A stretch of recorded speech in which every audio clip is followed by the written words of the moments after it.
You know, for all the immediate tips out there, I always prefer the outers to the inters, but nobody wants to hear about the outer intermediate tips. So today we're talking about 5 intermediate tips that'll make you a better guitar player. We're going to do this on both electric and acoustic because these tips are so fire. Let's get right to it. Number 1, you've probably seen before, but I feel like a lot of the future ones are going to piggyback off this first one.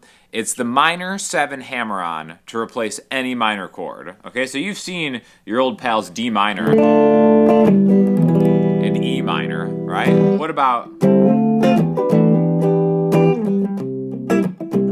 these hammer-on tips? All right, so what this is, anytime you see a minor chord, again, let's get away from these open chords right here and do the A string rooted minor chord. So D minor would be 5A, 7D, 7G, 6B. You can get the high E string too, 5. And then minor 7 would be take your pinky off. Any minor chord can become a minor 7 chord and you're still staying in the key, which is very nice, very helpful. And what that lets us do is we can hammer on to that, okay? So what I'm doing is I'm playing really just the 5th fret with my pick, and then I'm hammering down with my ring finger and my middle finger to get that intermediate sound. Again, the outer intermediate stuff is on the Patreon. Don't worry about that. That's paywalled as it needs to be. Minor 7, like that. You use anywhere. And it kind of adds a little bit of flair, a little bit of... You can even do it open. Okay, see, just like that. That's an open A minor 7, open 2, open 1. Okay, so that's really easy. I would say that's early intermediate. I think one of the reasons I wanted to start with this is because this next one, this tip, intermediate tip number 2, I think is really good, very helpful, all right? Now, you've probably heard the term a 2-5-1 in music at some point. A lot of people equate it to jazz, but honestly, 2-5-1s are in rock, country, hip-hop, like everything. Everything's a 2-5-1 because it's really just kind of like an elegant stock way to get back to resolve on the one chord. Okay, so what I mean by that is, let's take the key of D. The second note in the key of D is an E. D, E. So E would be a minor chord. There's 2, D, E, F sharp, G, A, A7. That would be a dominant 7 chord. That's the 5 chord. E minor, A7. That leads you home to D, right? Okay, so you kind of have to know your stuff a little bit. You have to know a scale degree to be able to count through a major scale, and then you have to be able to know fingerings for all those chords to get a 2-5. What about a 2-5-1 in C? It's like, all right, C, that's a D minor. I do my hammer on. 5, C, D, F, G, G, C. Okay, here's an easy way to remember 2-5-1 and an elegant, fun way to play it no matter where you are, all right? Let's take it in that key of D. What we're going to start with is the minor 7 hammer-on, right? Because, remember, in the key of D, we'll actually do it in D, not C like it is, is E minor, right? D, E, E minor. So there's our D major chord. We're going to end up right here with this little triad. Even easier than a double bar chord, D minor. Right here, 7, 7, 7 on the D, G, and B strings. But this is going to be a placeholder for the 2 chord, which is a minor 7 chord. So we're going to do that. Minor 7 hammer-on chord. This is the 2 chord. And then the nice thing about this voicing is we can keep your middle finger there, move your ring finger down a string, and add your pinky to the 9th fret, the same fret that your ring finger's on. And that's going to give us the 5 chord that we need to get back to here. Or we could even go one step further and put the root note on top by getting your pinky 3 frets higher. Okay, so E minor, A7, D. Now the nice thing is, look how easy that is to move through. Okay, you can do this in any key. If we wanted to do it in the key of C, just find that 2 chord, which is D minor, minor 7 hammer-on, 5 chord, 1. You don't have to know what the actual chords are. Whatever key you're in, you can do it down here. But whatever you end up on is your pinky. Your pinky is going to be on the root note of whatever key that you're in. So it's a really quick and elegant way to maybe end a song. Let's say it's like you're just like, oh, I'm looking for an ending for the song. I don't know how to do it, but it's in the key of C. I'll just go to C, 2, 5, 1. And then you're good to go, right?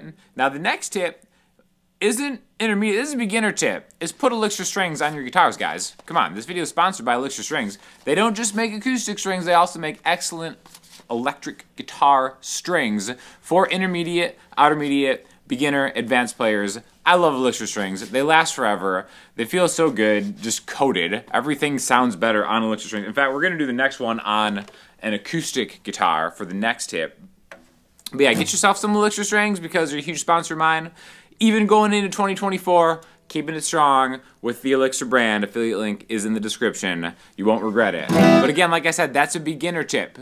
You should have known that already if you've watched any of my videos, that Elixir strings are the best. But we're going to continue on with the next tip, okay? This is going to be a guitar strumming technique to maybe get your strumming a little more interesting without necessarily having to go faster, right?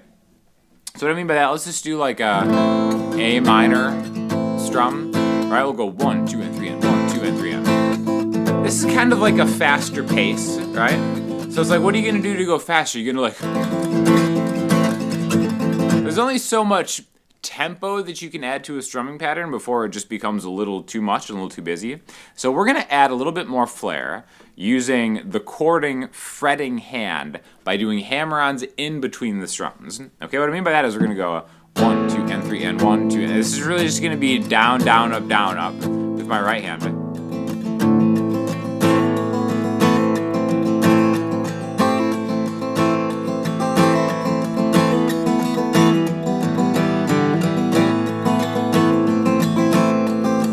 So the trick is to do it in time and to actually subdivide the beats of what you're doing without speeding up your strumming hand, but your fretting hand is kind of adding a note in there. So like 1, 2, and 3, and 1, and 2, and 3, and 1, 2, and 3, and 1, and 2, and 3, and 1, 2, and 3, and 1, and 2, and 3, and 1, 2, and 3, and.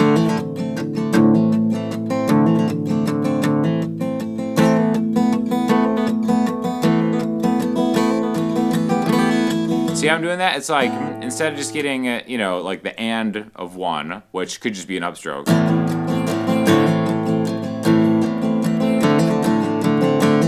See, I'm kind of getting like a hammer-on pull-off. It's really kind of I think it's an easier way to practice adding a little bit more flair to your chords. Like let's do a major one. Let's do A major 7.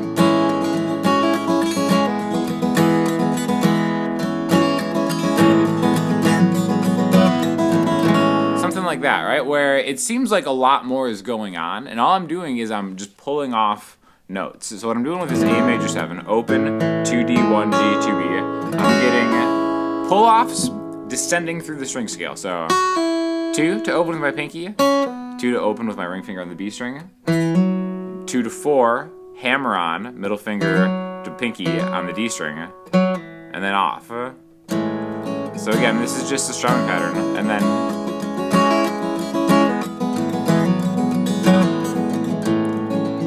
kind of, you know, adds a lot to, I think it adds a lot. Minor.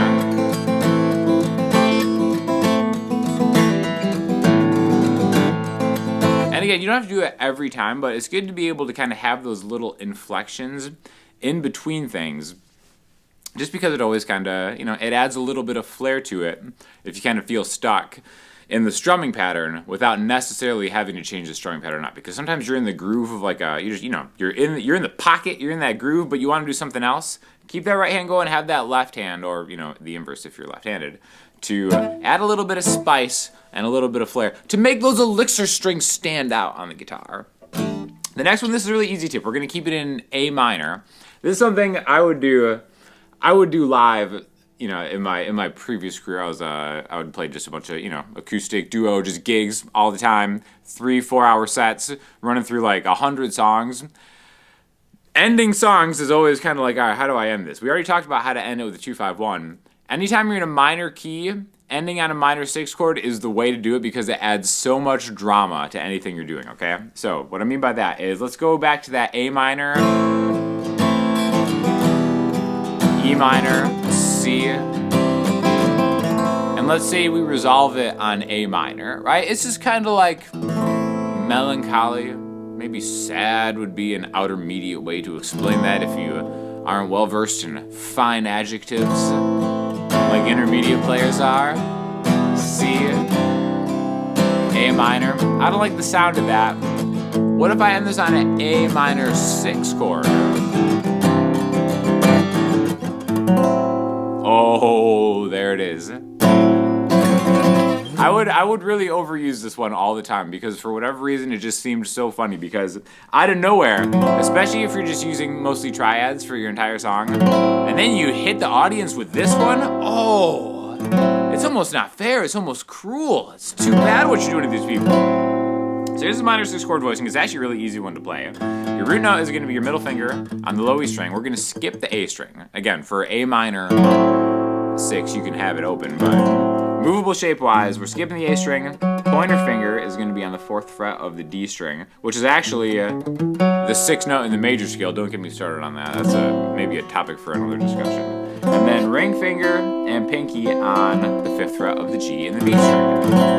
Right? So really close to A minor 7, A minor 6. In fact, that's just kind of like another tip. If you want to have something cool and you're on a minor 7 chord, vamp back and forth between minor 7. You can go to other chords.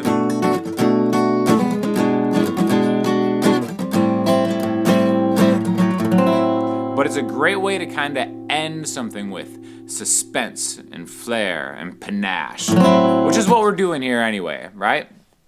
All right, on to another tip. Let's go back to electric guitar. This is going to be utilizing a little bit of scale understanding into playing a song, all right? We're going to do this in the key of G, all right? And so here's our root note, 3rd fret on the E string. Rocking this D'Angelico Deluxe SS, by the way. I love this guitar. We have to know the major scale, all right? And that's an intermediate thing. You should have that under your belt. No big deal if you don't. Check out the Patreon. But here's what we got. So there's a root note. We've got 3, 5, 7, 3, 5, 7, 4, 5. Really, you can actually kind of think of just 3, 5, 7, 3, 5, 7. And then it really helps out to go maybe add another string. So 4, 5, 7, right? Or even just 5, 7. We'll talk about it in a second. But G, A, B, C, D, E, F sharp, G, A. Now you can kind of keep going on. I think it's great to obviously know the major scale through all the positions, but especially those lowest 3 strings I think are very, very important because it allows you to transition between the chords behind it. All right, so what I mean by that is, let's take these first 6 notes.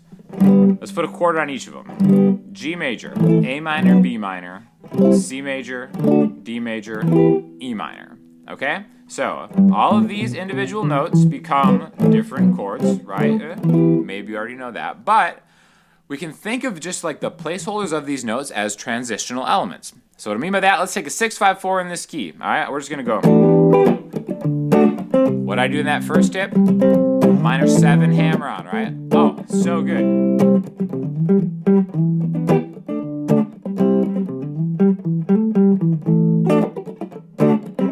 See, I'm kind of like getting in between there. So I can also slow this down. It's the 6 chord to the 5 chord to the 4 chord. Space for something. And I can just kind of go through those notes. See that last kind of measure? That's all coming from just the G major scale outline.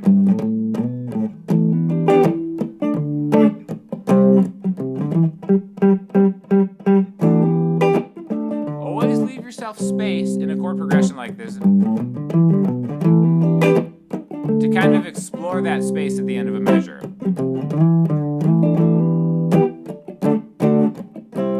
And then let's say I got to get back to G. How am I going to... Maybe I go to G, right? For the next one.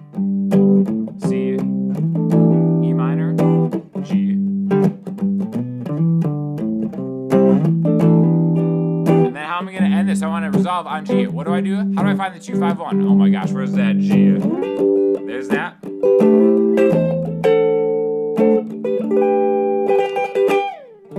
Okay, so that's kind of bringing those back. And all it is thinking of these, mostly these 6 notes at the lower end of the major scale, and then just kind of being able to really fluidly travel between them, because it's not that hard because they're evenly spaced for the most part.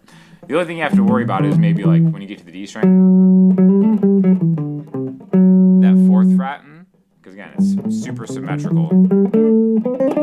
But you know, you can do this in any key, right?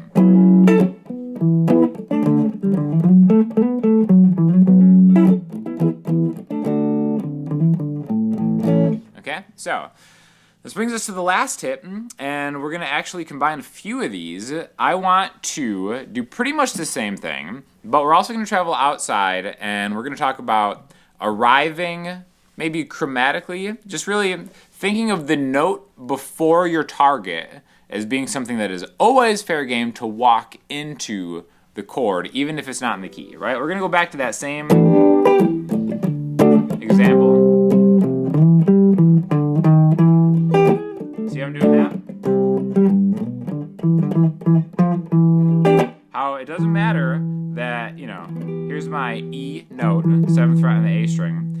Basically, E flat and F are not in this kind of thing that I'm doing here, right?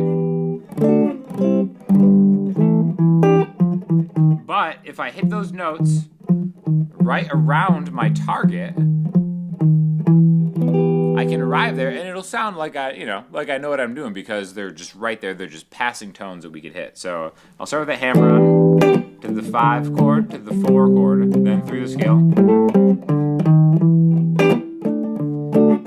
It doesn't even necessarily have to be chromatic, 1 note at a time. I mean, you could do that trick all the way down.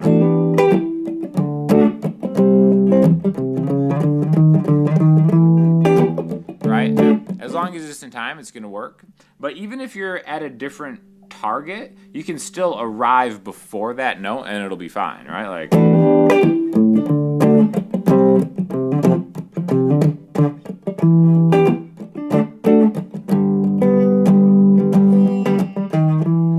see how that works? I was way down here on the G.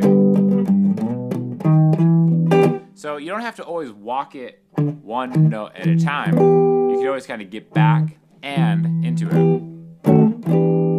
Now, kind of like the outermediate tip of that is put a minor 7 flat 5 chord on it, which again, here's that E minor, E flat, minor 7 flat 5 looks like this, 6 7 6 7.